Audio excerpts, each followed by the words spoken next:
And thereby we can restore that consciousness. Then it says, thou wast perfect in thy ways from the day that thou wast created till iniquity was found in thee. Iniquity realizes nothing but attachment to this worldly consciousness. And God isn't in that in a dynamic way. He's in it, the flowers, he's in the flowers. But his love is in spirit within. And so we had that consciousness until iniquity or worldly consciousness replaced that divinity, that consciousness of God within us. Now what do we have to do? Supersede it. Supersede worldly consciousness with the presence of God. And then it finally says, by the multitude of thy merchandise they have filled the midst of thee with violence, and thou hast sinned. By over and over and over and over forgetting God and being attached to this worldly consciousness, we have increased our troubles, we have increased our desires until what happened? Thou hast sinned, and I will cast thee as profane out of the mountain of God, from the midst of the stones of fire. Because we have been attached, we have forgotten God.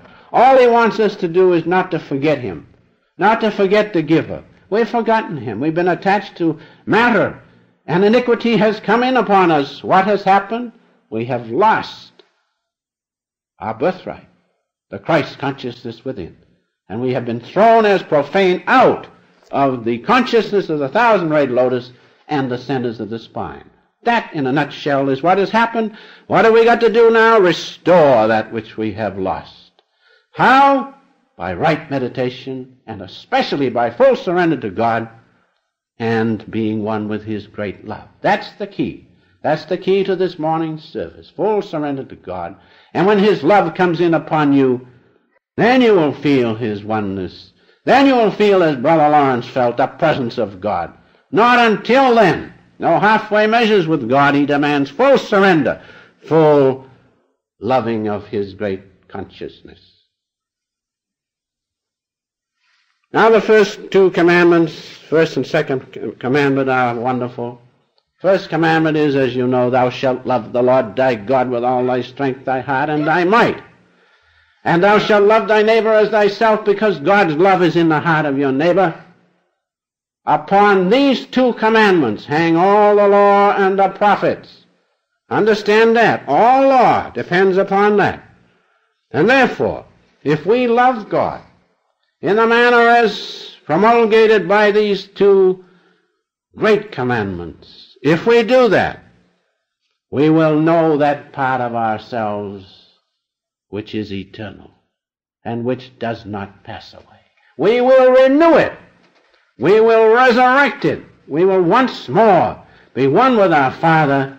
But remember, we have to carry out those two commandments. Doesn't that mean self-surrender?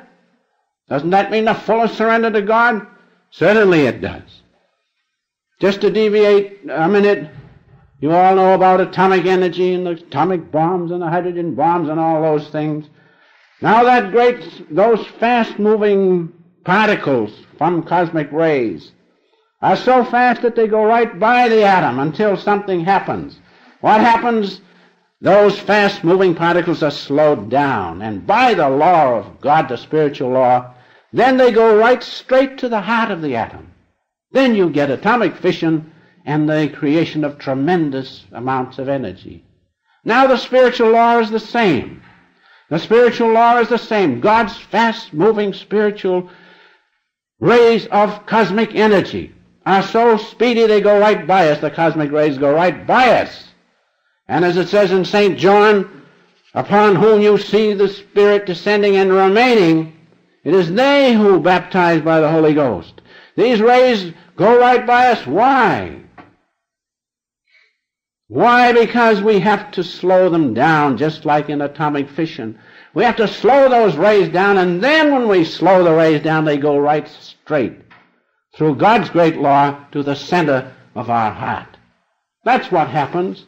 That's what happens if somehow we can, instead of reflecting these great rays of God's Spirit, instead of reflecting them, we can slow them down and receive them. Then we will be enlivened, and then we will be enriched, and then we will renew what we really are.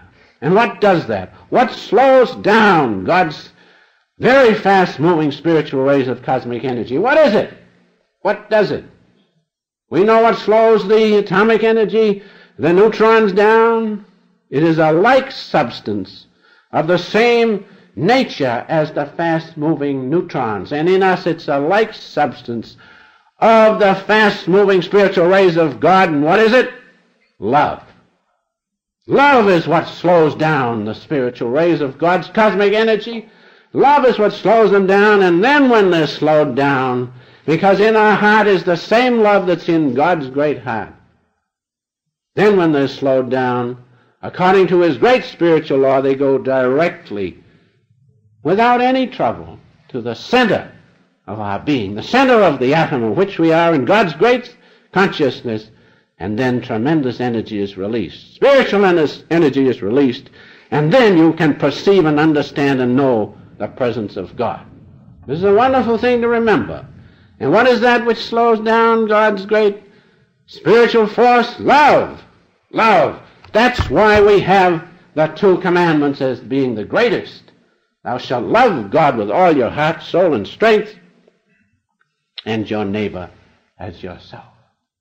Understand that. It's so simple, but there are so many reservations in our love for God. Sure, I'll love you, God, if you'll give me this and give me that. Or you get into trouble, then we love God all of a sudden. No. He wants it, as it says in the Gita, for love's sake. That's what he wants.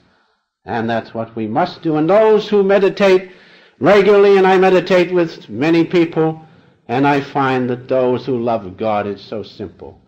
Understand that if we can realize that one lesson this morning, that which will give you the presence of God is God's love.